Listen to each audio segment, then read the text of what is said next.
Get your rain boots ready. It is almost time for the 65th annual Dollar Bank Three Rivers Arts Festival. For 10 days, the Cultural District downtown, and this year, the Rachel Carson Bridge, will be flooded with hundreds of artists, plus tons of food and beverages.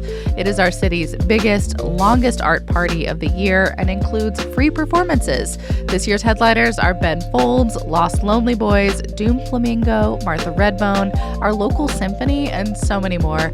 It's all going down May 31st through June 9th, noon to 9 p.m. every single day. Find all the details and a map at trustarts.org/TRAF. Today on CityCast Pittsburgh, more tornadoes are sweeping through our region, including 5 this weekend alone. So why is this happening, and why don't we have a better alert system? Can an exciting new pitcher and his TikTok famous girlfriend attract new Pirates fans? And why is the Heinz History Center in a pickle after putting up a giant ketchup bottle on display? Plus, CityCast Pittsburgh needs your help.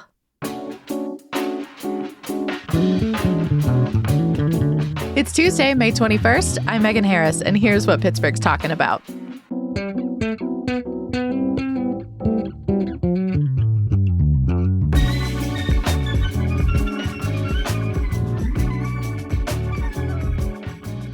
I'm with CityCast Sophia Lowe. Good morning. Hey, Megan. Hi. Before we get into today's conversation, Sophia and I have a teeny tiny favor to ask of our listeners. Yes, CityCast is doing our annual listener survey, and it would really help us out if you took it. I took it last year before I joined the team. It was super quick, super simple. Literally took me like 7 minutes maybe. You can find the survey at citycast.fm/survey, and the link will also be in our show notes. And if you already took it last year, folks who have been with us that long, we really would love it if you would take it again.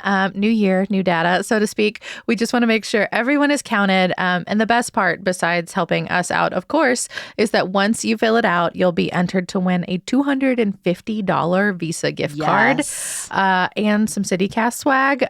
So I'm kind of jealous, actually. I wish I could take it and be registered for a $250 gift card. Yeah, one more time, you can find the listener survey at citycast.fm/survey. Do it for the gift card. That was absolutely my motivation last year. So on to the show. Sophia, I hear you have something fun for me. I'm excited. Yeah, I have a silly little press release that I really wanted to share with you. I felt really called out when I read it. Okay, hit me. I'm excited. The subject line of the email is, quote, Pennsylvania residents are most likely to spoil their pet, study finds, end quote. And caveat, my personal sample size is 1. It's me. But it is very, very true. I will give my cat anything she wants. How can you tell what Pistachio wants? She meows and then she stops meowing when she gets the thing she wants. For example, I ran out of cat treats. It's because she tore into the bag and ate it all. But that aside, she was meowing. I was having cookies. I felt bad that she didn't have a little treat. So I gave her some butter because she likes dairy. She licked it up and then stopped meowing. It worked. I mean, you know your kitty cat. If you're happy with butter, why not? Anyway, I read through the study results on couponbirds.com. Okay. And one of the key takeaways was that Gen Z spends more money on their pet instead of like personal luxuries for themselves. I can't say this is true for me. I need my goodies. Pistachio needs her goodies. But there was also a Pennsylvania specific element. Apparently, we spend on average the most on our dogs. So every year, Pennsylvania dog owners usually spend $4,200 on their dogs. Well, I guess we'll have to take that one to executive producer Mallory Falk. I have no idea what she spends on Zero, but Zero seems like she would want a fancy dog life. You know what I mean? Mm-hmm. We'll go to some news now. Over the weekend, there were more tornadoes in the Pittsburgh area. One of them hit northeast of you, Sophia, around the Aspinwall Highland Park area, kind of near the zoo. I saw so much video of this in my feed over the weekend. Yeah, same here. So I was out at the time when all the tornado warnings were happening. I was hanging up on the North Shore. All of the TV stopped for the tornado alert. I saw like Westmoreland County, and I kind of assumed that my phone would give me a more urgent message, like the flash flood warning. So I didn't even realize that it was so close to where I live. I have zero tornado experience. I feel like a lot of people in Pittsburgh and, for a very long time, cities kind of felt like tornadoes like weren't a thing they need to know about. That is not true. Tornadoes can happen anywhere. And here Learning in Pittsburgh, that now. yeah, here in Pittsburgh, you're unfortunately going to need to learn what to do if tornadic weather seems likely, because this region has been getting way more than usual, and that does not seem likely to stop, mostly because of climate change. Okay. Just this past weekend, there were five, I guess. One near Harrison City. That would be the Westmoreland County one that you saw, Sophia. There's one in Washington County around El Rema, one in Ohio, one by the airport, and then the one in Highland Park. Yeah, and we have had more, not in the city, but still tornadoes like just a few weeks ago. Yeah, I even saw one, a friend of mine that lives around Monongahela, south of the city, and you could see the full funnel cloud forming from where she was Ooh. filming. It just didn't touch down, but like the whole thing, like perfect vantage point. It looked terrifying. Oh, whoa. Yeah, I can imagine. So, I mean, these things have been happening all around us for weeks. Usually, according to KDKA, we have around an average of 6 tornadoes that touch down, that become tornadoes a year. But we've already gone well past that for this year. WPXI reported that we've gotten 14 tornadoes in May in the Pittsburgh area. That's just wild to me. Yeah, plus all of the rain, it seems like we are having a lot of severe weather lately. Yeah, I mean, gosh, you said you don't have a ton of experience. Unfortunately, tornadoes and what makes them is something that I grew up extremely familiar with. There's like this meme or joke in the Midwest, or in my case, I guess the Mid-South, that like if there's a funnel cloud or the likelihood of one, people just go to the driveway or their front porch to look, to try to spot it. Honestly, I would probably do that too. It's a terrible idea, but I am familiar with that behavior. So if you're not familiar, basically tornadoes or their conditions happen when warm air and cold air converge. Has to be with the right amount of movement and moisture. So, think of the past couple of weeks. We didn't get a lot of cold air over the winter. It's gotten really warm really fast. There's moisture in the air. And then there's this effect called wind shear, which is like when the air changes speed and direction really quickly. That, I'm oversimplifying, but that is when you get tornadoes, or at least the conditions for them. And I guess we should clarify here, there's watches and warnings. Watches is when the conditions are right, because just because the skies are there doesn't mean it'll actually form. Warnings are when they have actually touched down. And we just don't understand a whole lot yet about what makes that happen, what makes them powerful, and what makes them destructive. That's really scary. As a tornado newbie, then, what should I look out for? What do I do if I get more tornado alerts? I guess taking them more seriously is a start. That would help, yes. So June, I guess, is Pittsburgh's tornado season. But anytime we get like this sudden dramatic rise or fall of temperatures, just be cognizant, especially if you're out, if you're in the yard. If you have a house that has multiple stories, you want to stay on inner walls as close to ground level as possible. And if you have a basement, Pittsburgh basements are perfect for this, then that's where you would want to take cover. If you don't have that option, like a bathtub or something like that is usually considered a good option. If it's really dire, mattresses and other things to cover your body with. But hopefully that's never relevant to anyone who ever hears the show. Yeah, I hope not. So how do I know if a tornado is coming? Because like I said, I was at a bar, I saw the alerts on the TV, but I don't think I saw anything on my phone, and I'm not usually like staring at a TV. Yeah, I mean, you should get an alert on your phone if you're in a county that's affected. Got it. Maybe I need a bigger, badder alert to get my attention. Yeah, I actually think you should like pull out your phone and check your settings, like your notifications section, because Doing that now. if you have an iPhone or an Android, you should see something about emergency alerts. you can turn them off, but you should not do that. I know they're obnoxious sometimes, but if you turn them on, those come directly from the National Weather Service. You do not have to sign up for them. Of course, you can always find this stuff on social media, but it will be pushed to your phone as long as you make sure that your stuff is enabled. Okay, I am in my notifications and like the settings tab and all of that. My emergency alerts are on, but my local awareness was turned off. I don't know, maybe Ooh. that affected something. Yeah, I bet location that's on services now. has something to do with that. That's a pro tip. Okay, but what about sirens? Because we shared a KDKA piece in the Hey Pittsburgh newsletter last week about how we mostly don't have them around here. So that kind of surprised me. Yes, a few places do, but it really depends on your municipality. So, like Pittsburgh proper does not have them. But like if you live in a random spot that has decided to invest, like North Franklin Township, for example, in Washington County, there you would hear a tornado siren. I feel very strongly about them because where I grew up, there was a huge one on a water tower right by my house. It went off all the time, like almost as often as church bells some parts of the year.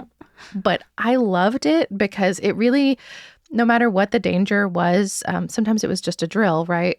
It made us check our surroundings. Like we were thoughtful about it. Even if it's just a watch or whatever, if the conditions are right, like you just kind of stop for a second and you're like, oh, is that the thing?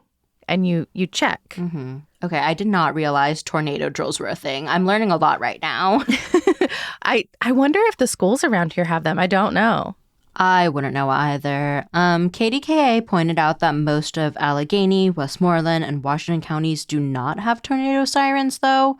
That seems weird. Like, you just talked about why they were so helpful, so why wouldn't we want them? I mean, I found that story in particular kind of funny, but also like it made me kind of mad. KDKA quoted the chief of Allegheny County Emergency Services, and he said that each municipality would need to set up its own siren and system to run it, and that's just not something that's going to be implemented countywide. But they didn't ask him, at least on camera, why it couldn't be implemented countywide, like why the county couldn't just cover this cost and implement them on high ground all over. That is one difference around here. The topography is so hilly; it would have to be on high ground to be able to be heard all over. Yeah, I had not thought of that. Yeah. And then someone from Westmoreland County's Department of Public Safety also told KDKA that one drawback to a tornado siren could be creating confusion between other sirens in the area. And Sophia, it's so foolish to me. I feel like people are smart enough to hold knowledge about multiple sounds in their heads at one time. I agree with that. Like when I was living around my college town, there was a siren every month for street cleaning, which scared me a lot the first time I heard it. But then after I heard it once, I learned what it was. Like that's a new one. I've never heard of a siren for street cleaning. It was very strange. But anyway, if I heard a tornado siren once, I'm sure I could figure it out in the future. Yeah, I mean, one of the arguments in this piece is that we already have them for volunteer fire departments. And like, I respect the history of that. A long time ago, people needed to know when something in the area was on fire in a much more reactive way than we do these days. But like, come on, man. Like, it would take obviously hardware, some public education, some time. But I do think Western Pennsylvanians are smart enough to learn what one new noise means and what to do if the skies get dark at the same time. Like, the county just has to want to do it instead of fussing about the way things have always been done in the past. Yeah, if we're getting more tornadoes in the future, this sounds like it's worth the investment. But in the meantime, since I don't think the tornado sirens are coming out overnight, June is approaching, so be like me this morning and make sure you've got your emergency alerts on your phone turned on.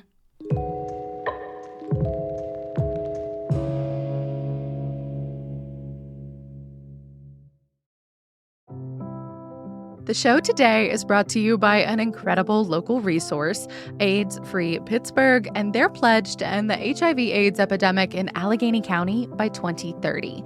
If that is a cause that is close to your heart, make sure you're around for their biggest event of the summer, the 6th annual Too Hot for July. It is a party, but it is also a chance to get confidential HIV and STI testing for free. plus info on the incredible preventative medicines we have now to keep yins happy, healthy, and feeling your most confident out on the town. So come on out to Allegheny Commons East Park on Thursday, May 30th. Yes, July is in the name, but the event is in May. Don't get confused. May 30th from 4 to 10 p.m. There will be DJ sets, a health fair and marketplace, a ballroom-inspired dance battle, cash bar, food trucks, and more. Plus, a performance by Tony Award winner Alex Newell, a.k.a. Unique from Glee. This is all thanks to True Tea Pittsburgh and so many folks doing the good work out here in the community. So do not miss out. Learn more at toohotforjuly.com. So, Sophia, I know you're riveted. It's the start of baseball season. We've been into it for like a month and a half now. I've heard you say before that baseball is actually one of the few things you will watch in person. Yes, it is. Mostly because PNC Park has really nice views and I'm obsessed with the pierogi race. Baseball, I think, is one of like the chiller sports to watch because everyone's kind of just vibing, munching on snacks. I feel like there's less investment in like every single like play-by-play, or it's not happening at a speed where like my brain's struggling to catch up. Yeah, I feel like that's also because the Pirates are not historically very good. Okay. I have a long-running theory that like the worse the team is, the better the entertainment gets because they have to like coax people into coming for something, right? I like that. But we do have a very good player every once in a while. I'm curious if you've heard about the new pitcher from Anyone But Me. I know his name is Paul Skeens because you told me we'd be talking about this, but I truly do not know anything about this man. I know his debut happened, but I do not know how it went. Yes. Well, just to catch you and any other listeners up who may have missed it, Skeens is good, like really good. He made his major league debut a couple weeks ago, and people were really amped about it. It's just like the first thing to get excited about in a while. His pitches are the thing to note. They are incredibly fast. They average about 100 miles per hour. Average, which is just like not a normal speed for pitchers. I looked it up. The average speed for all pitchers across the entire league last year was like 92, 93 miles per hour. Okay. I was at Kennywood yesterday and they were making a big deal about like a coaster going from 0 to 50, and this ball is going much faster and a person is throwing it. Yeah, he's got this pretty unique pitch that other people started calling a splinker.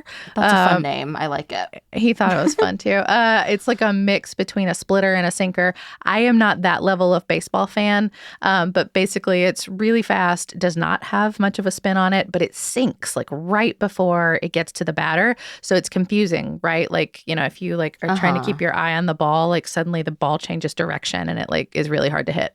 Okay, I don't really have baseball experience, but I did some tennis lessons, and I imagine if like a tennis ball came at me and then suddenly changed direction, would not be able to hit it. I know. There's also, I've just seen so many videos of this other pitch he has, it's called a slider.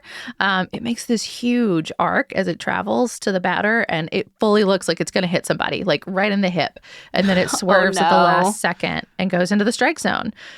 So once again, like everything about being a batter in like Major League Baseball scares the crap out of me. Like the ball's like, oh, that would hurt so much if 100-mile-per-hour baseball hit you. Oh, absolutely.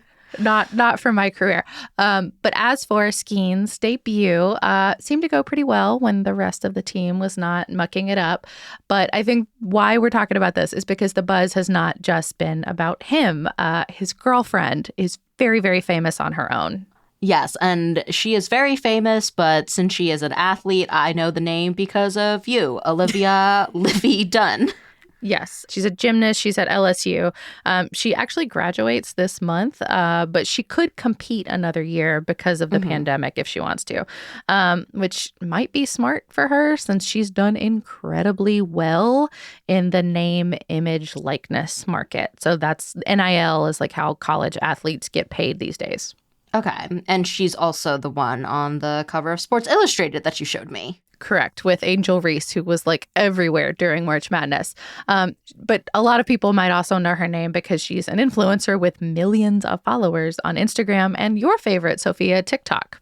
Yeah, I don't know that I've seen her on my feed. I just scrolled through my For You page before we got on mic. I saw a video of someone playing a Chappell Rowan cover on an accordion and also doing Chappell Rowan's HOTTOGO to the tune of a Beethoven song. So the algorithm is showing me very different things. I mean, it sounds like it's got its audience pretty well pegged. Yes. I have seen so many pieces about whether this couple, this Paul Skeens and Livy Dunn combo, could have an impact on renewing interest in baseball. Livy made a TikTok referencing the MLB when Paul got announced as a Pirates pitcher. And I don't know, man, like they're young, they're talented, they have this huge online presence. I agree with the writers of some of these pieces. There's a particularly good one in Slate. It would be really cool if it could get younger people invested in the game and by extension, maybe get some deeper investment for the city in the game because the Pirates are just so bad. Well, they can get me at more games by giving out more free t-shirts. Sounds like Livy might agree with you. She showed up to the debut in Pittsburgh gear. Cute. Which, like, again, just to kind of zoom out, like that means somebody with millions of followers that care not a lick about baseball or Pittsburgh are suddenly seeing black and gold and our city in their feed just because she's wearing a T-shirt with yens on it and a TikTok that she posted. Like, I think that part is cool. Mm-hmm. And I'm sure people have already made the comparisons to Taylor Swift and Travis Kelce as a sportsy power couple. But I think this is more like a fan fiction or a romance novel type of thing. Like two rising athletes, a dying sport. Can the power of love and gaming the TikTok algorithm save the sport's future? Keep me updated, please, Megan. I'm invested now.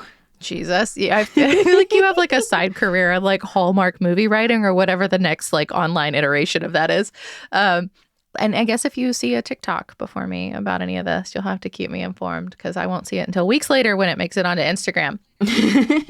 Last up today, I wanted to flag this just because I cannot stop laughing and telling people about it. The Heinz History Center is in a bit of a pickle over its enormous ketchup bottle that they installed last December. This is the one from Heinz Field, aka Acrisure. Yeah. I've seen it like driving by the History Center. I like it. Now they've got the ketchup bottle and the light up ketchup sign. I know, it's so good. So the bottle was deemed an official sign, and as a sign, it is way larger than it is supposed to be on the exterior of that specific building. So with its big pedestal, it is now 52 feet tall. Okay. And Heinz's signage, I guess, is only allowed to be 40 feet tall. So the CEO, Andy Masick, had to go defend himself to the city's zoning board of adjustments, and it was just so good. I know you kind of briefly talked about this, but I don't know what actually happened at this meeting. Yeah. If you listen to this show a lot, it was super brief a couple Fridays ago. We are still waiting on the outcome of the zoning meeting, but I just wanted to resurface because I went back and actually listened to the zoning board meeting. Sophia, I just want you to listen to this. This is Andy Masick talking to the zoning board of adjustments head, Alice Mininger. This ketchup bottle is an artifact that used to be at Heinz Field in the red zone, pouring neon ketchup into the Jumbotron. Is it fair to call it an artifact? What age limit would you put on an artifact? At what point does it just become an object? Yeah, well, in the museum world, we call things that are made by human beings that go into the collections artifacts. So really anything that's manufactured, it could be something that was collected from occupied Pittsburgh last year. That we collect things from the recent past as well as the ancient past. The oldest thing in the collection is 19,000 years old. The newest is, weeks old. Okay. So this was more in the weeks old than the 19,000 years old.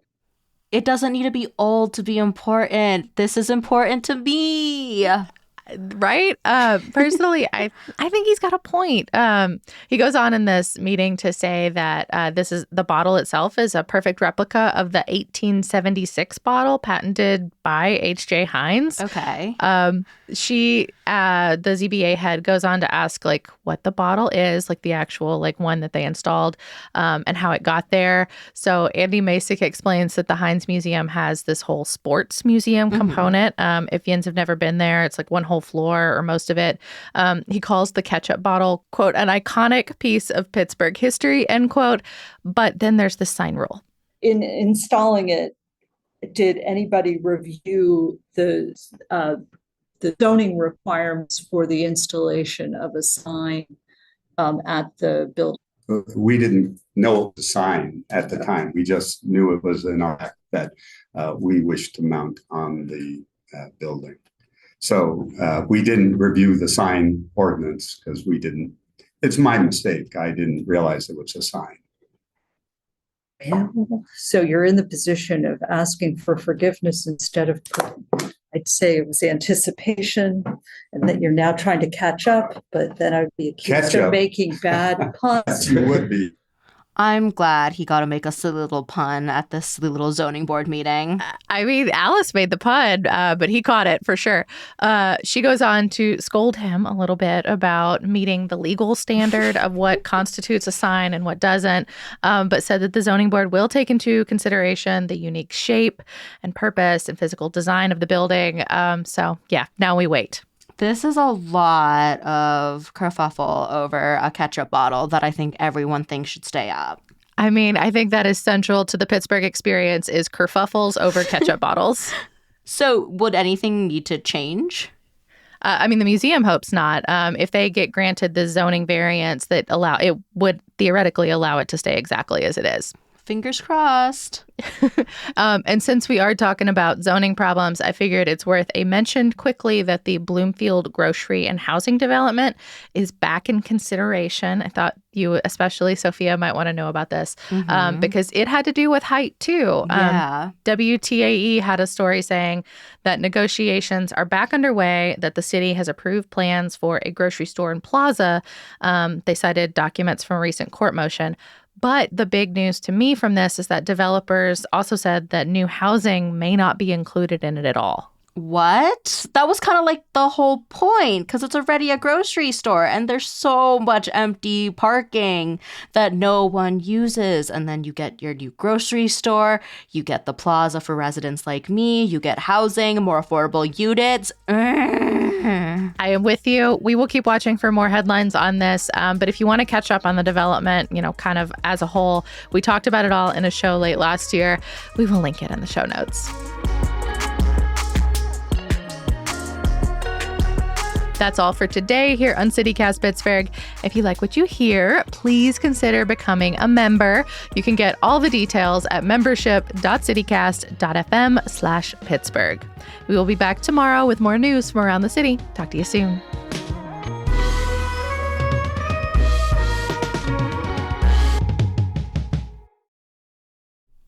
Yeah, someone hire me to write something funny. But not too soon. You can't leave us.